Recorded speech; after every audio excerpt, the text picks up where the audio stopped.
The following program will make you want to grow things and experience new and wonderful dreams about your plants, garden, and garden design. Listener participation is always strongly advised.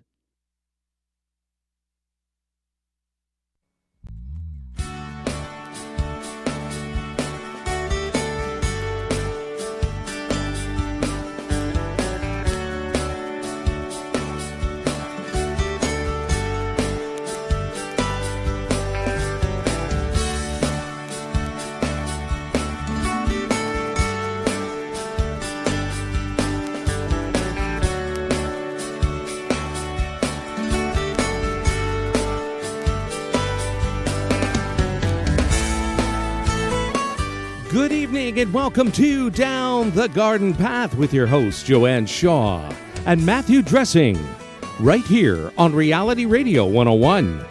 To get on board, send us an email right now. Our email address is instudio101@gmail.com.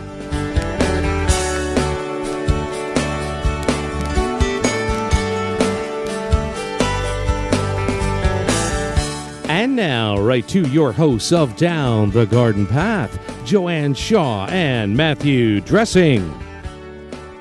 Thank you, and welcome everyone to Down the Garden Path, where we discuss down-to-earth tips and advice for your plants, gardens, and landscapes. As landscape designers and gardeners, we think it is important and possible to have great gardens that are low maintenance, and we want to help you make it happen. I'm Joanne Shaw, landscape designer and owner of Down to Earth Landscape Design. I've been designing beautiful gardens and landscapes for homeowners east of Toronto for over a decade. With me across Zoom is my co-host Matthew Dressing. Welcome, Matthew. Welcome, Joanne. Hello, Gary. Good evening, everyone. I am Matthew Dressing, horticulturist and landscape designer and owner of Natural Affinity Garden Design. Natural Affinity is a landscape design and garden maintenance firm servicing Toronto and the Eastern GTA.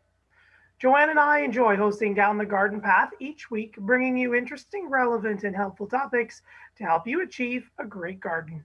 We learn right along with you from each other, from our research, and from the guests that join us here on the show. As always, we welcome your questions via social media, email, or phone call. That's right. And we want to thank you, everyone, for joining us on the live recording of Down the Garden Path. Thank you for tuning in tonight. And to let everybody know, you can always check out past episodes of Down the Garden Path on your favorite podcast app. While you're there, please subscribe so that you can be notified of new content. And of course, please like and share or even leave us a comment. That's right. And it's that time again here on Down the Garden Path. A new month means a new topic. And this month, we're going to talk about our environmental impact. So everything that affects our environment, our carbon footprint, climate change, we're going to take a deeper dive to see what's really going on this beautiful planet of ours that we call Earth. And tonight, we are going to have a climate conversation.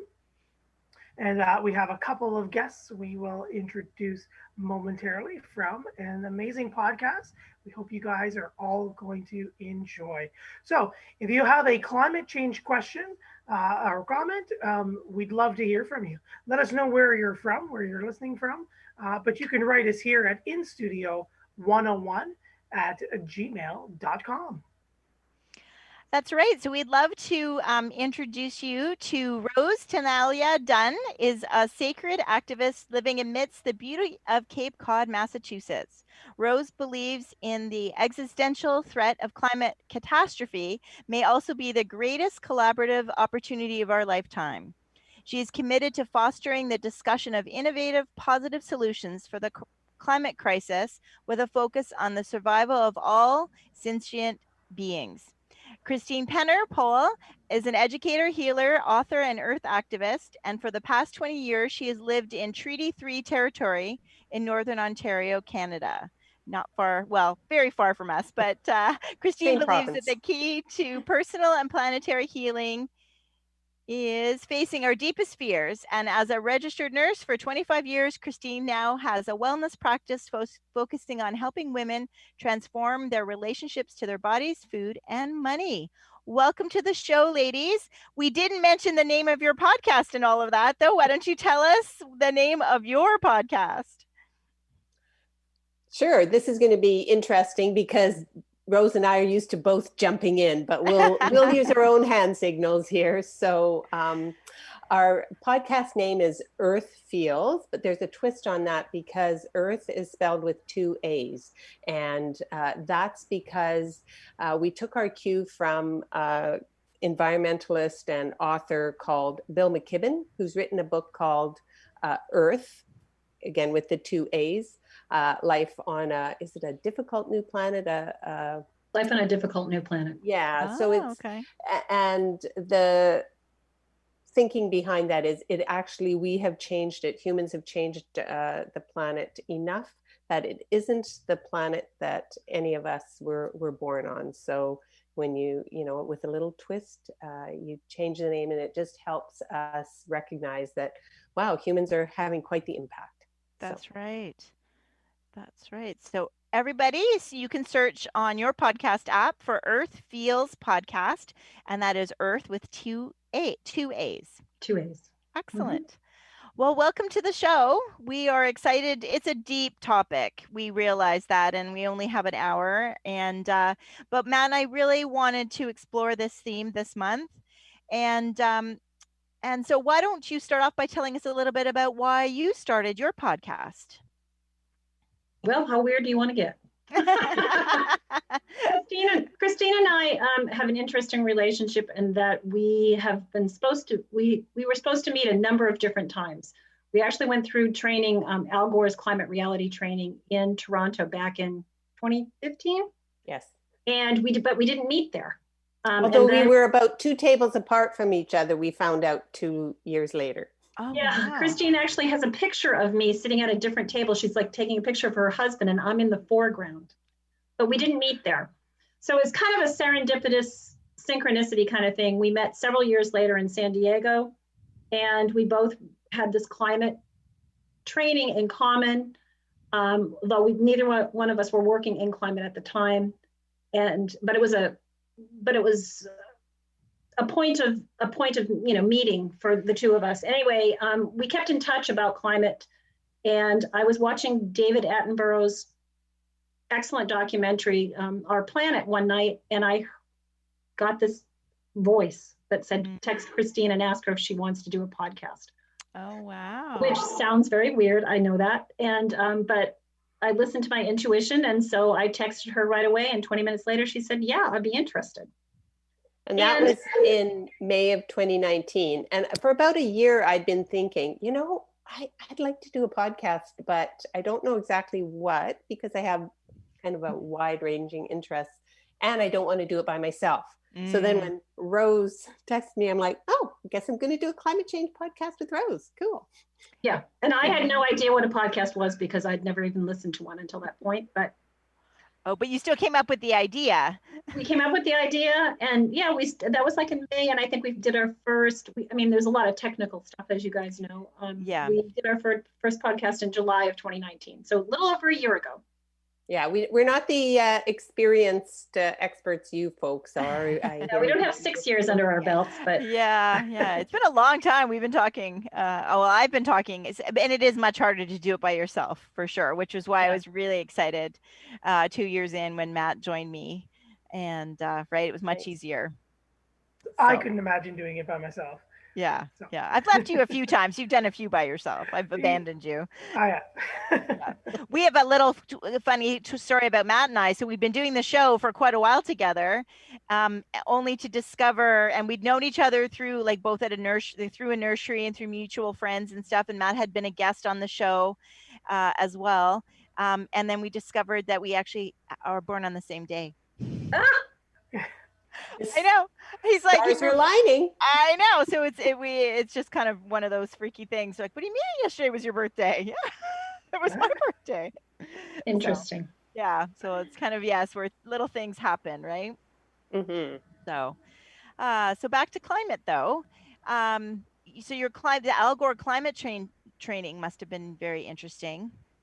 Yeah, climate reality is what he calls it. And actually, we both went through in 2015. Christine wrote a book right after that. Is that correct, Christine? Or was it?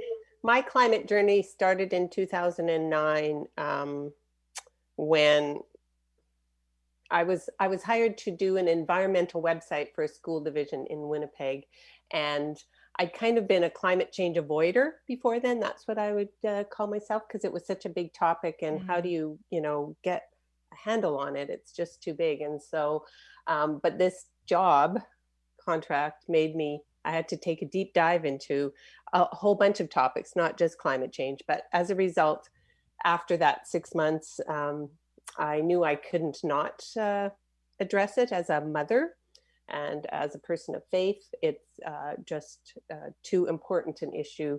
And I looked around and I thought, well, I mean, somebody has to do this. It doesn't look like there's apparently a lot of other people who are doing it. And so I'm like, okay, I guess I'll do it. So that was in 2009. And I created a blog, which I knew nothing about at that time, and blogged every day for 5 years. And wow. then I was burned out. And so that's sort of where my climate journey started. And so in 2015 was right after I'd stopped blogging, but I did the climate reality training. And I have a book called Unfreeze Yourself. And it's about how to address climate change. Oh, okay. Yeah, because it does seem like most people, it's such a big topic, and that's something I think we both realize. It's such a big topic that, and such a scary topic. People don't want to look at it. They would rather bury their heads in the sand. Mm-hmm. And so I understand that. Yeah. Yeah. So our goal with our podcast is just to get people talking, just to make the conversation happen. Mm. Yeah, Matt, we've always felt that way too, that we, didn't feel qualified to talk about it, even though it affects our jobs and our livelihoods and the impact that we see. But yet even though we work in it in outside, with plants and things like that, we didn't feel qualified to talk about it. Even on the show, we've, broached it a little bit slightly, but we just feel unqualified. And it does seem like such a big topic. And I think for homeowners, like everybody, or just your average person, it's just out there, right? It's the icebergs and it's the California fires, and it's bigger than us individually. And I think there comes a time where we have to realize that it's got to start somewhere. And Christine, like you said, it had to start with you, like it has to start with us. So I think that's why we felt it was worthy of dedicating a whole month to do a deeper dive on climate and the environmental impact. And so we were really happy that you guys agreed to join us. Well, and we really appreciate you using this platform, which, like you say, it is connected to climate change, but it's not directly connected. You could have avoided it if you tried, and you didn't. So thank you for that. And I think it's important to note that we're not experts either. I don't think you need to be an expert. I think that's part of the bugaboo about it, is people feel like if they get involved and someone asks them a question and they don't know the answer, it's so big. But the whole, it's evolving all the time. We're learning more about what's happening, what we're doing to our planet all the time. And so there is maybe Al Gore's an expert, but even those of us that have been through climate training, we're not experts. We're all learning. And it's just having the conversation to further the discussion, to further the education of the average person. Mm-hmm. And honestly, when I started my podcast in 2009, it's less so now because of the fires and the floods that are happening and the melting. It's hard to avoid, but it really, climate change felt like an elephant in the room that you just didn't talk about. And in fact, so I don't know if this is appropriate or not, but in my book I say it's like bringing up climate change at that time was like farting out loud in public. People would like look away, pretend you hadn't said anything, like change the topic. It was really this weird kind of experience. It makes people really uncomfortable. Mm-hmm. And again, maybe that's changing because Do you think it is though? Like, I think it's still like, even I'm like, what are people going to write in tonight, or what are people thinking? You know, that it, and that's not right. Interesting.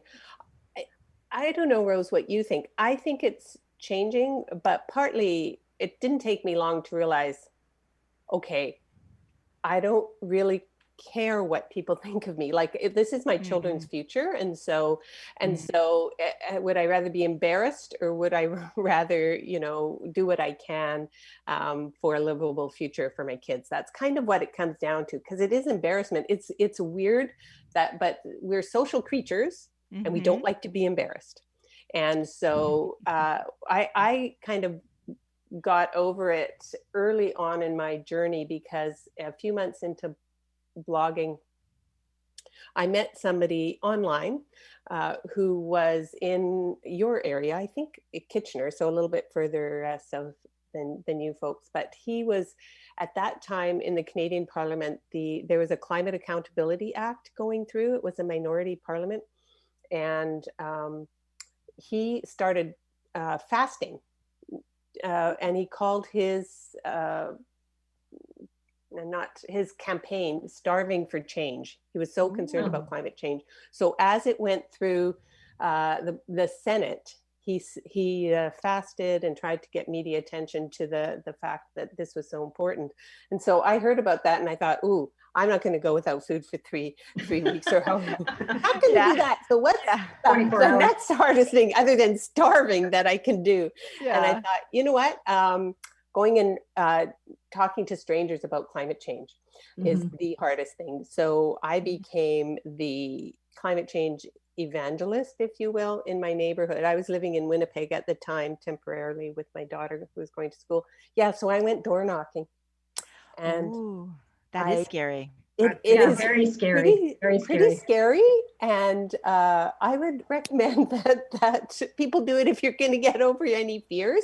That's a really good way of getting over any fears of being embarrassed, because it's pretty embarrassing, but I did it anyways. And I had some really interesting conversations. I had some doors shut in my face. I had some people say carbon dioxide is good for plants. What are you worried about? That sort of thing. But I also, and so maybe you guys can address that, being gardeners and landscapers. How good is CO2 for plants? It's my answer is, so is manure, but you don't want your house full of it. So That's a good one.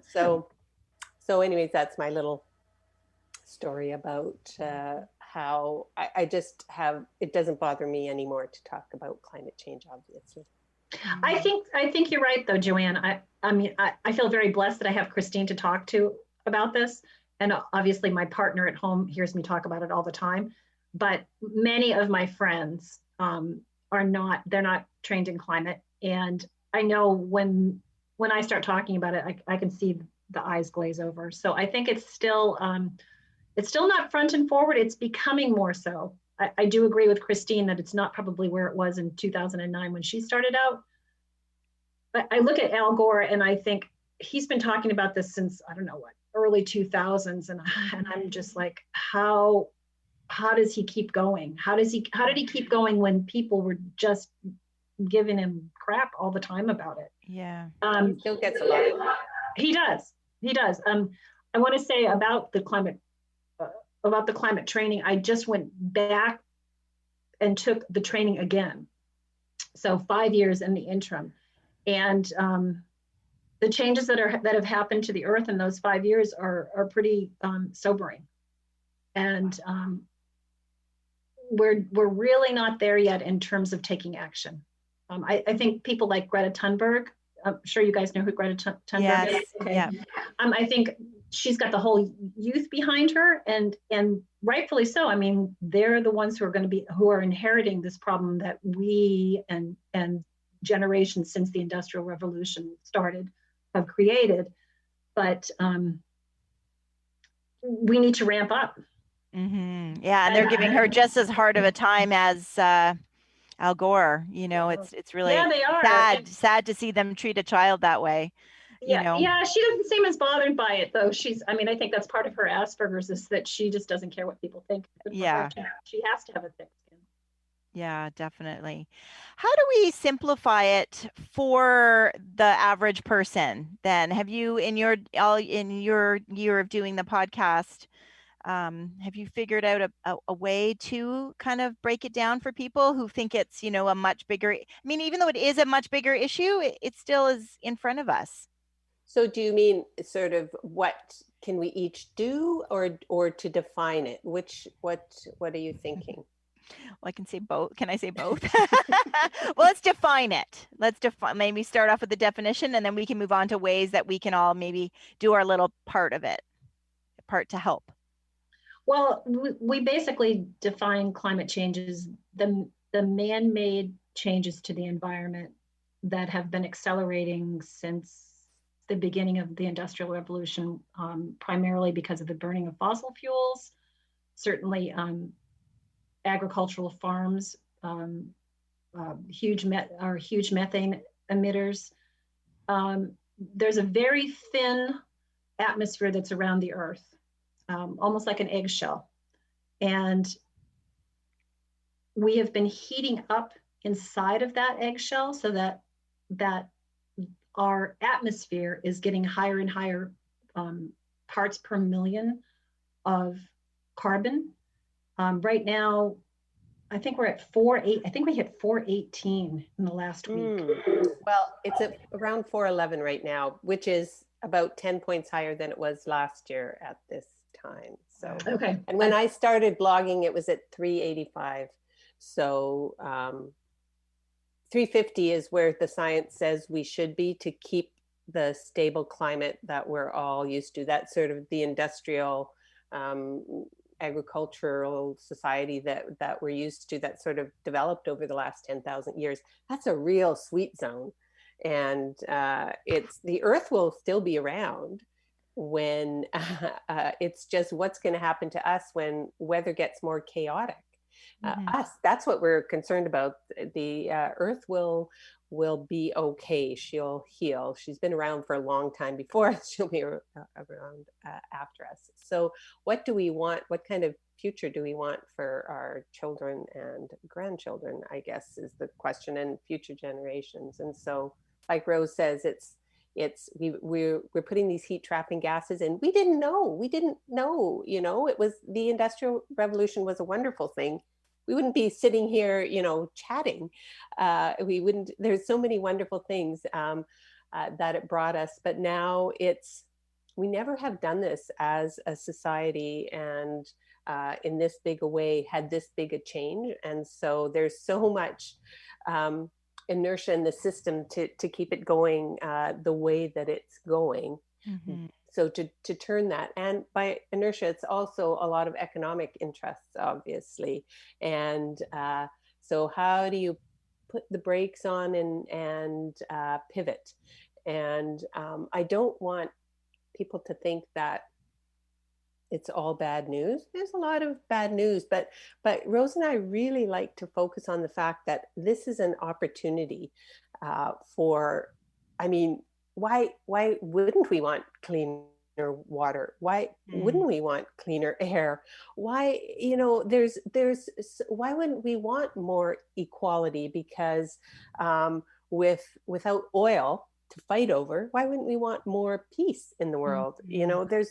There's so much that this shift towards cleaner everything is going to give us. And that's the exciting part. Unfortunately, humans have a hard time with change. Yeah, we do. And money involved and stuff as well. It definitely, big business is really the challenge.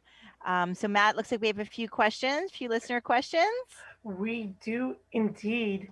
So going into our questions, we've got Patty has written in, hello, Joanne, Matthew, and guests. What a great topic tonight. I tuned in expecting to hear about someone's lawn or tree problem, but this topic is great. Thank you so much for discussing, and stay healthy.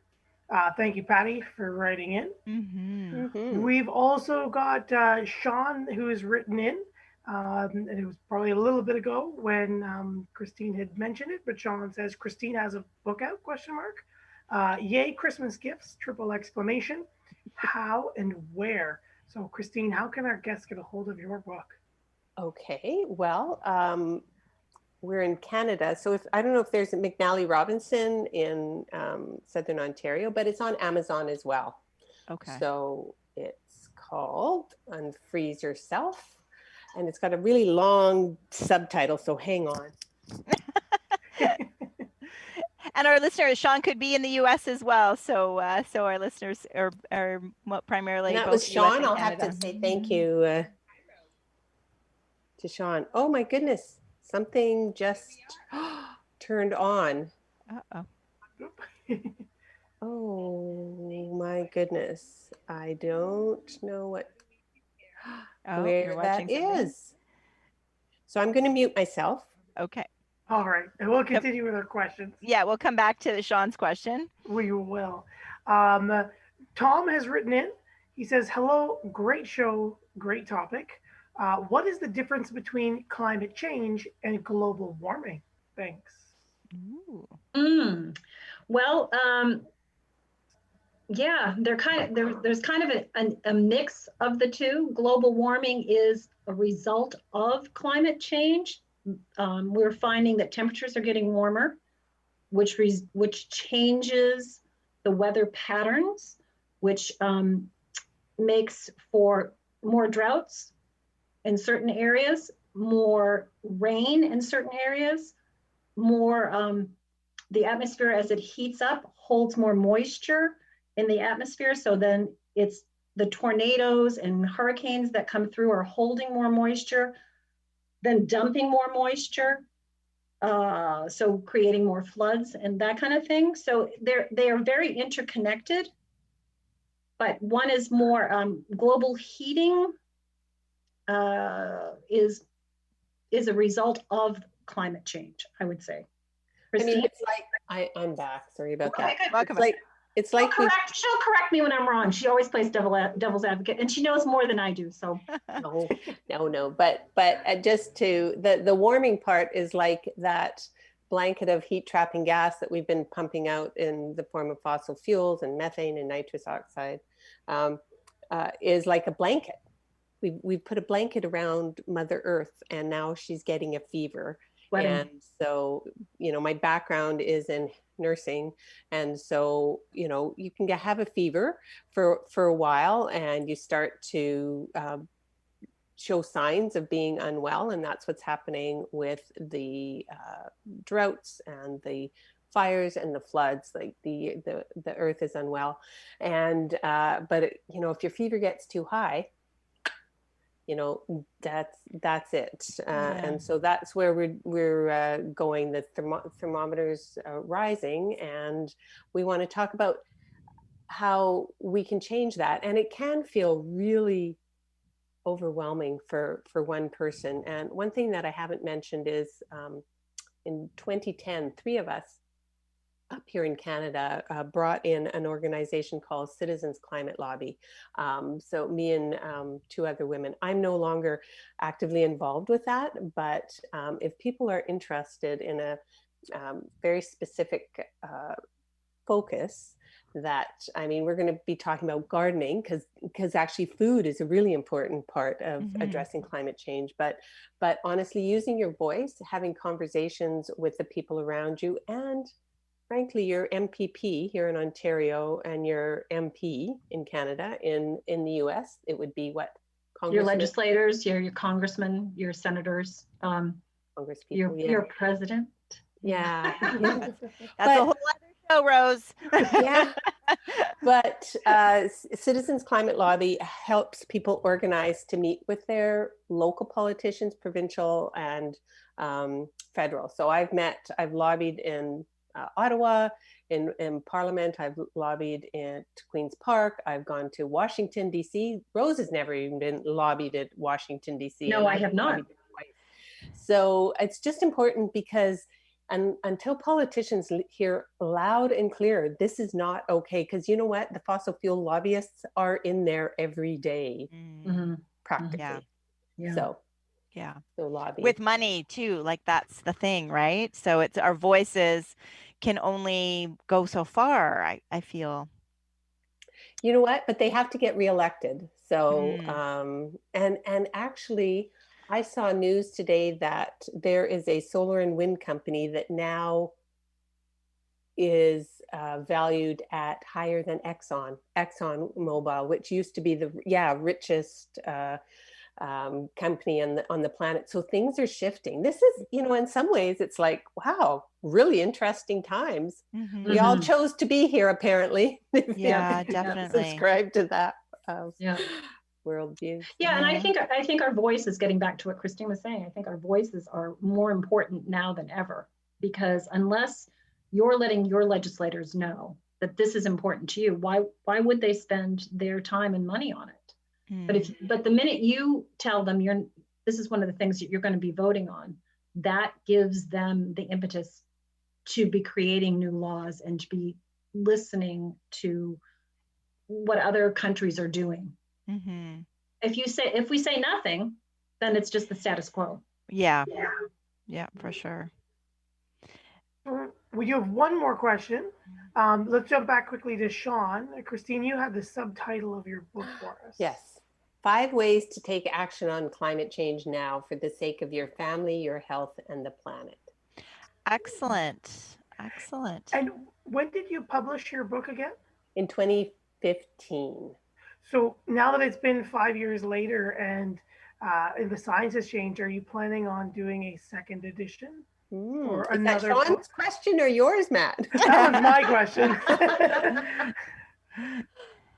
Good question. Well, you know what, though? I have to say the 5 ways are the same. Talk about it. Go out in nature. So it's called talk therapy, nature therapy, and know the science. And there's links that are pretty much the same. And connect with others.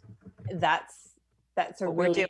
Yeah, exactly. Because you don't want to feel alone. And that's one thing I think Rose and I both can agree on, that to feel alone in this is then you just throw up your hands, because and that's 4. What's the 5th one?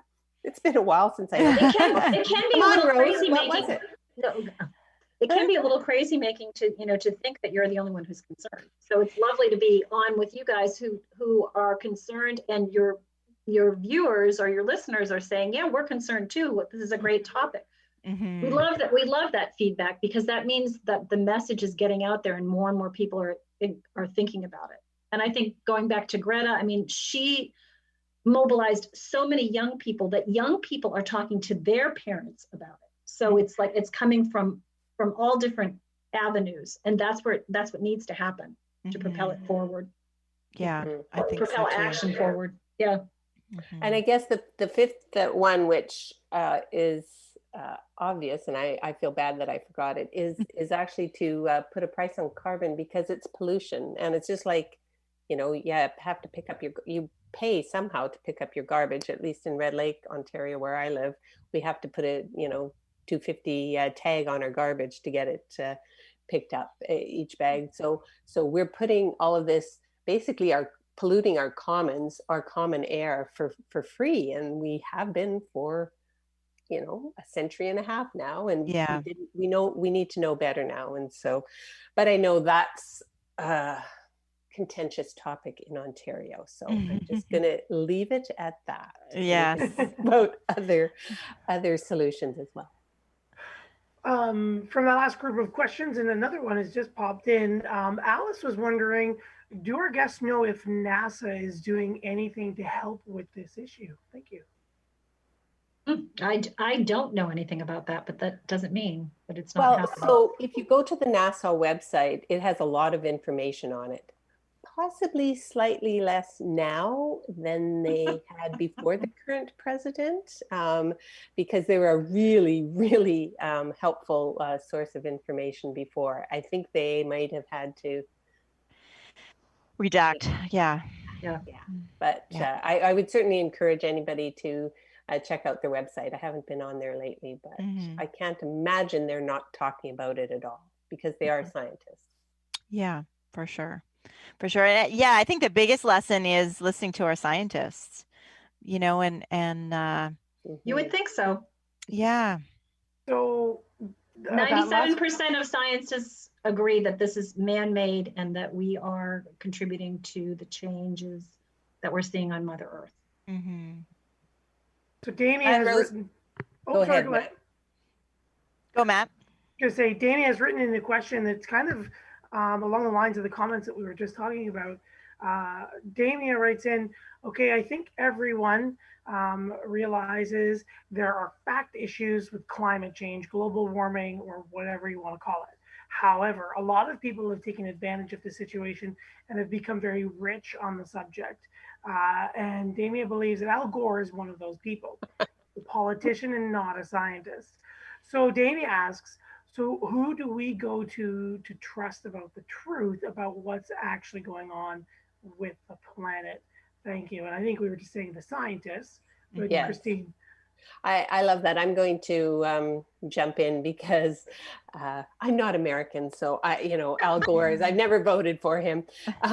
So I would just, I always find that so interesting because the fossil fuel, the oil and gas companies are the richest industries on the planet by so many times. At least they have been until just, So they've been making like trillions of dollars in profits all of this time. And then suddenly climate change becomes an issue and people are like, those scientists, those, Al Gore he's making a lot of money off of, climate change. And it's like, wow, why?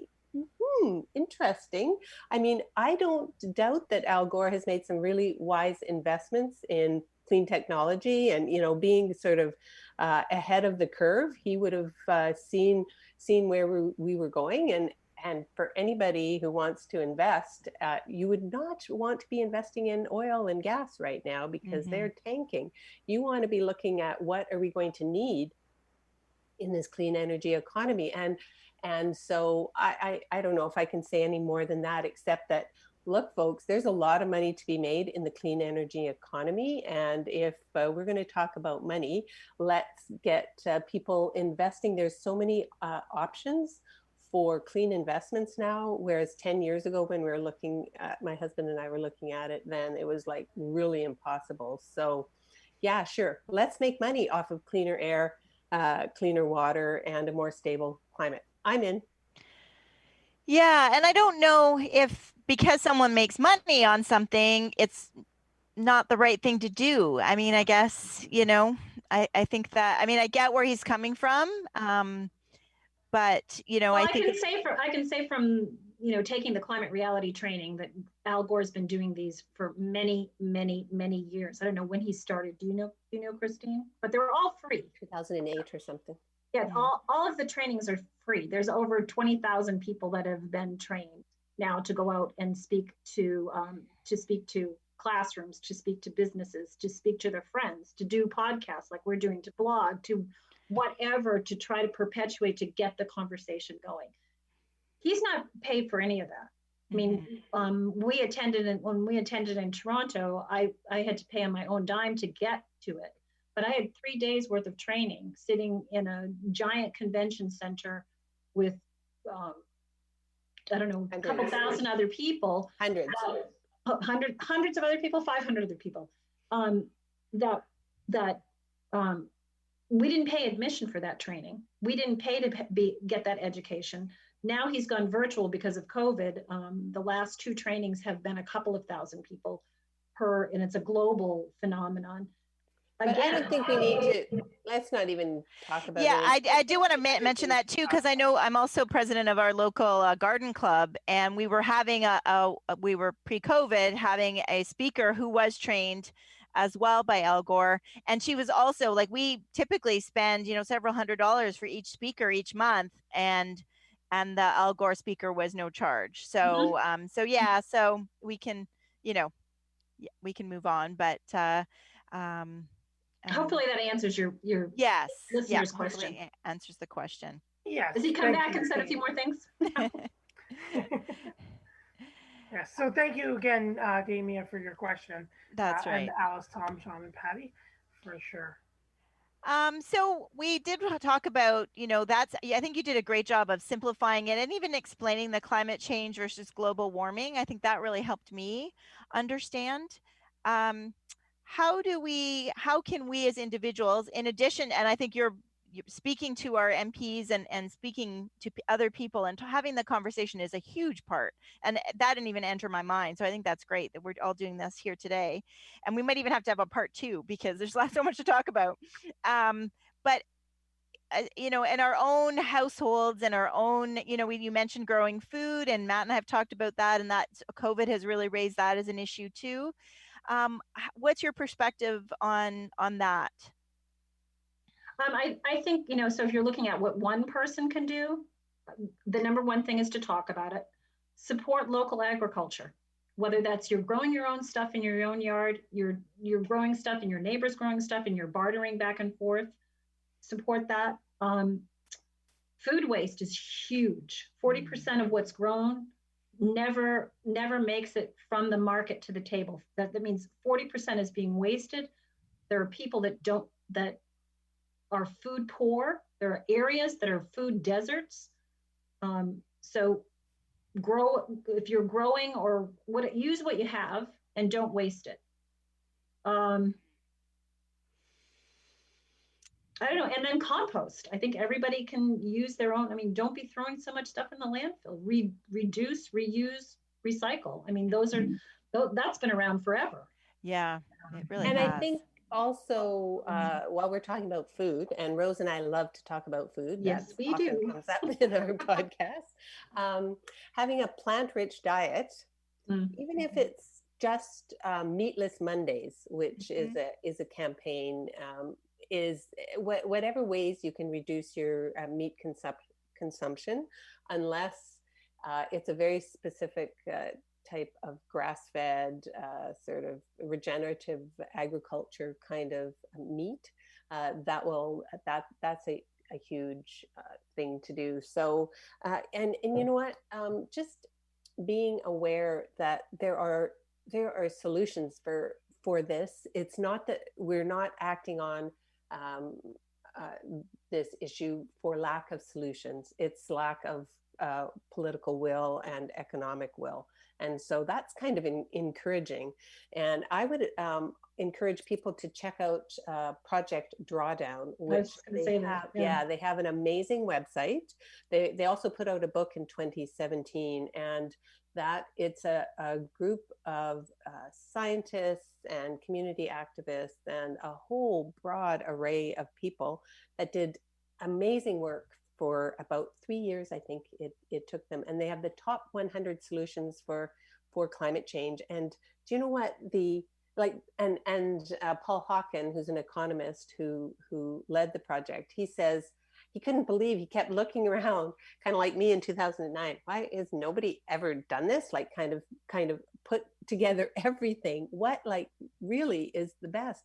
And do you know what's in the top 10 is health and education for women. They've changed it a bit from the book.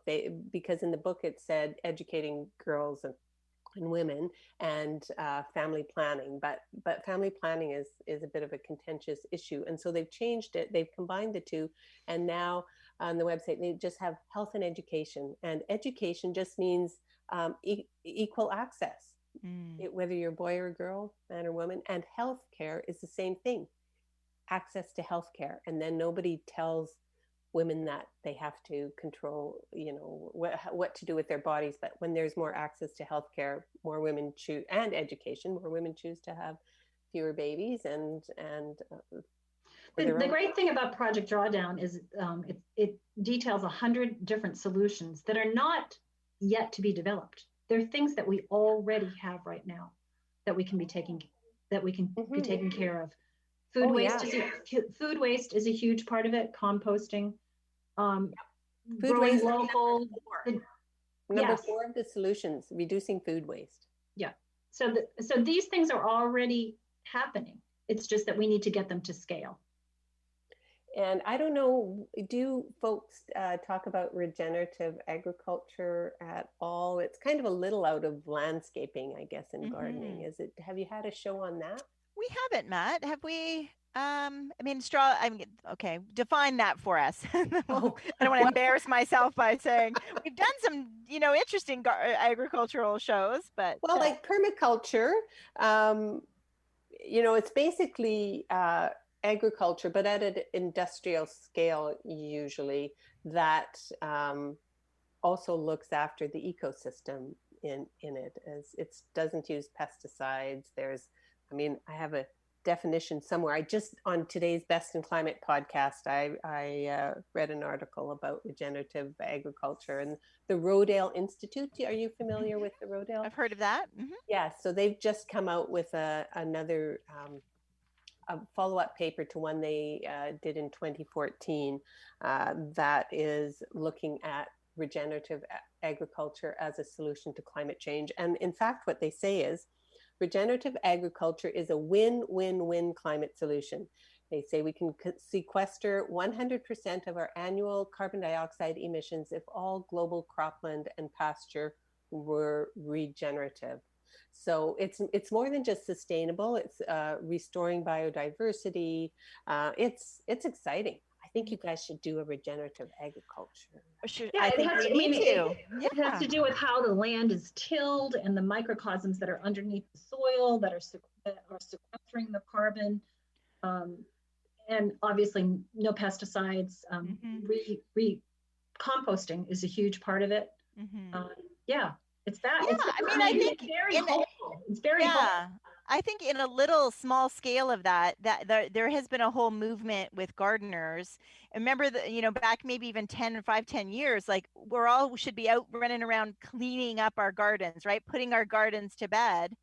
And there's really been a movement to no, there's no such thing. Like there's no need to put anything to bed, that we need to leave the flowers. We need to leave the debris in our gardens, that, that's where the insects are overwintering and that's where the birds are feeding and it's keeping low, so I think in a, probably loosely, but it's for a home gardener, that's a way to contribute, because now the birds and the insects, and the whole focus has been on honeybees, and honeybees are very valuable, yes, but all the native bees, and that they overwinter and they live in the stems of our grasses and stems of our bushes and things like that, so that we no longer, I can remember growing up and, when you drive around and you still see the people that do it, right? There's not a leaf to be found and everything's cut and everything's, ready. And they put the little teepees over the rose bushes, the styrofoam cones, and really kind of sterilize the garden.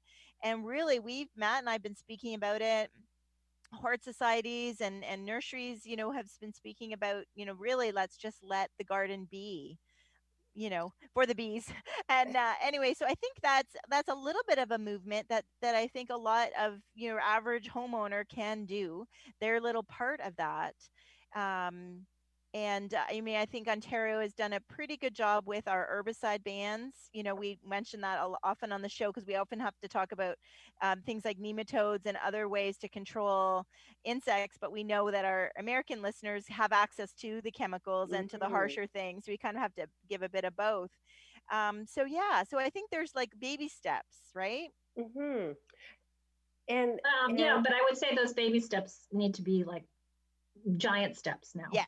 Well, so yes. but let's talk a little bit. I know we're getting close to the end of this hour, but individual responsibility is important, individual actions, and people need to, I would encourage them to look around and see what really speaks to their heart, to their passion. If it's gardening, if it's whatever it is, then follow that in a way that is low carbon, and but to worry too much about minutia, like I don't know, do I walk or do I bike or do I drive my car? I mean, obviously it's always better to walk or bike, but I guess my point is get away from the guilt, because honestly there's pretty much 70 companies that are responsible for, I can't remember, what's the number, Rose? 90%,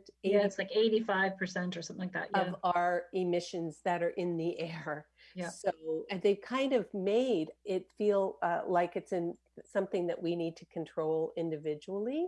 Yeah, there was an interesting study that was done about plastics. So plastics is a big part of this. This is a controversy between Christine and I, but plastics, when things were put in plastic bottles, then it was put on the consumer that the consumer should recycle the plastic bottle. Well, actually, no, we should not be using plastic bottles, but the company kind of alleviated their own guilt about it and put the guilt on the consumer. Yeah. So that speaks really to what Christine's saying, is that, yes, as consumers, we can use less straws, but if you get Exxon to stop putting more crap into the air, then that's going to alleviate a lot more than all the straws that were ever made. Right. Yeah. And I think power of pocketbook, that's Rose's thing. I can't believe I'm saying it, but we have three superpowers. The power of our voice, which is what we're doing now, right? The power of our pocketbook, what you spend and what you spend it on, that speaks volumes to anybody who produces anything. If you stop buying it, where you spend it, right? And where you spend it. Yeah. I mean, I have Exxon, who we've talked about a lot during this podcast. I have not bought my gas from Exxon since the Valdez spill, and I don't even remember how long ago that is. I mean, I can be on fumes and I will go buy an Exxon station. I'd rather run out of gas than have to buy from them. I mean, so I think that boycotting is a big thing. Do you buy local because you want to support those businesses, your neighbors? Buy from people that you know, companies that you know are Patagonia that are investing in the environment, and don't buy from people that aren't. Shift and write letters to them and saying, I'm not buying from you anymore until ... They will change their ways if they see their profits being changed. So yeah, the three superpowers: power of your voice, power of your pocketbook, and power of your vote. And don't vote for the MPs, the legislators that are not following what we need to do for the future generation. And I would also say, because we're all eaters here and all of your audience are eaters, and so that's a place where the power of your pocketbook can really make an impact if you choose as organic as possible. Some people can't afford it, I understand that. But again, going to your local farmer's market, asking your market, the folks at the market, how they grow their vegetables, and find out if they're organic or renewable. Have those conversations. But even if you're buying at the local grocery store, buy as organic and low impact as you can. Mm-hmm. Yes, I think asking the grocery store will, I know several years ago, I had to beg my grocery store we wanted Ontario garlic. Like, I didn't want to have garlic from another country that will be unnamed, and he kept saying, it's not available. It's not on my list. It's not on my list. I'm like, we can grow it in Ontario. We can grow garlic here. We grow amazing garlic. That's what should be in the grocery stores. And it has changed. Mm-hmm. And I am one of those people that if the person in front of me is buying not Ontario grown garlic, I will point that out. I'm like, did you know that this was like, do you know where this was grown? Good girl. Like, and literally, like, I'm like a bit of the garlic, and I probably, so 5 people I've convinced to put their garlic back, but you got to start somewhere. You're the local garlic evangelist. Yeah. But power of your voice, baby. Power of your voice. Yep, and your money. Like, if we stopped buying it from the grocery store, if people read the label and read the sign and saw that it came from China, I will say it, and not from Ontario, in their soil, like, what are they thinking? Yeah. Well, they're thinking price. And so that's going to get into the whole conversation Christine and I have about how the economic model needs to change, and we can't always be for profit. We have to be for equality and economy, and just all that kind of stuff. So climate really has its fingers in all the different paradigms that we have right now, and Yeah. they're all about to change, or they're all changing right now. Mm-hmm. So as we reach our last 6 minutes of the show, I do have one question from George who writes in, going back to and connecting to the food question. George says, food waste is terrible considering all the people that are starving in the world, even in local municipalities that have kids that don't have enough food to eat every day, and especially nutritious food. George asks, are there any programs to help get that wasted food into the mouths of people who need it? Thank you. Ooh. There are, depends on I don't know, locally, there are some programs for gleaning, which I don't know, do you know what gleaning is? Gleaning is when the pickers have already come through the fields and picked everything. There's a bunch of stuff that gets left behind that's still edible, that that there are organizations that come through and have people that volunteer to come in and pick what's left and bring it to food banks. So there's a huge thing. I would have to get you the name, and I can text it to you or email it to you. There's an organization in the Rocky Mountains that does an incredible job. But gleaning, GLEANING, I would say just Google that and look for something local. And so, Rose, you also said that like 40% of the food is just like wasted off the top before it like even gets to market. Did you say earlier? Yeah, no, there's a couple of different organizations. I don't know if you've seen them online. They're really making some headway on called Imperfect Foods. Yes. There's a few different, I mean, that's the one that stands out in my mind because I've subscribed to them, but there's several different organizations that they're taking apples that might be a little bit misshapen, or carrots that, you know, they're double carrots instead of single carrots. They're things that don't look perfect. Because when you go to your grocery store, I mean, they want to lay everything out. They want all the apples standing next to each other, a certain size and stuff. So they're taking all the A grade quality. What happens to the B grade quality and the C grade quality? It's still edible. Yeah. It's not being used. So that's getting passed over. That's part of the 40% that's not even being put out for you to see and purchase. And some of these organizations like Imperfect Foods, they buy up that stuff and they'll sell it to you at substantial cost. Okay. And we should give a shout out to, we've had them on our show before, and it's a Toronto organization called Not Far From the Tree. And they go around the city, and because there's a lot of, you know, people have an apple tree or a plum tree or service berries or mulberries in their yard, and nobody knows what to do with it. So they have volunteers that go around and pick the fruit and forage for it, and then they share the food. So the homeowner gets a bit of it, the picker gets a bit of it, and then the rest goes to a food bank. So I love that. that I'd love to see that go, you know, global. So it's called Not Far From the Tree, and it's a nonprofit organization here in Toronto. And they've, you know, I've been watching them on social media. We had them on the show a couple of years ago, and they really are taking off.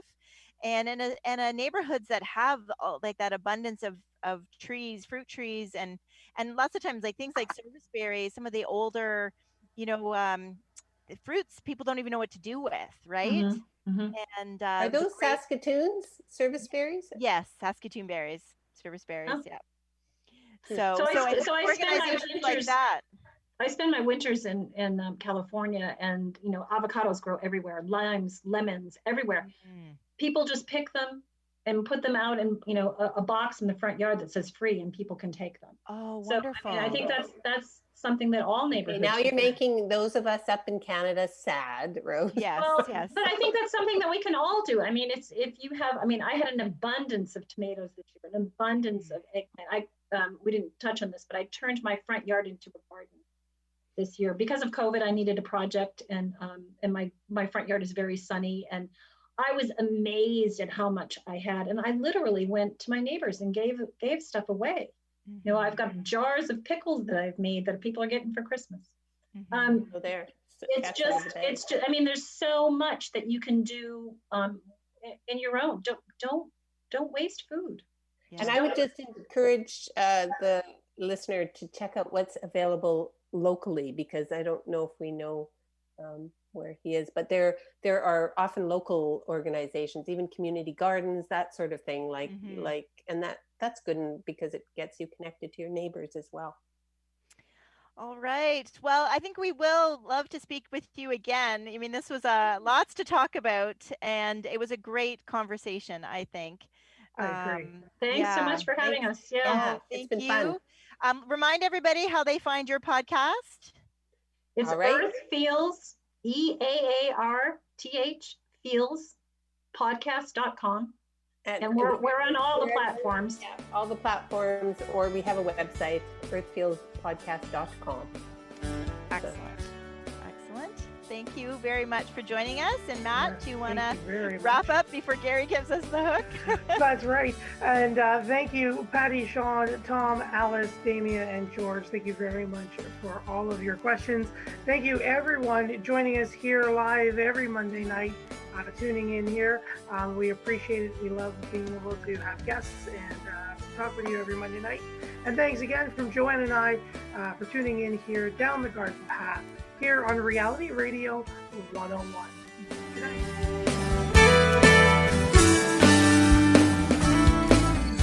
Thank you for listening to Down the Garden Path with your host, Joanne Shaw and Matthew Dressing, right here on Reality Radio 101.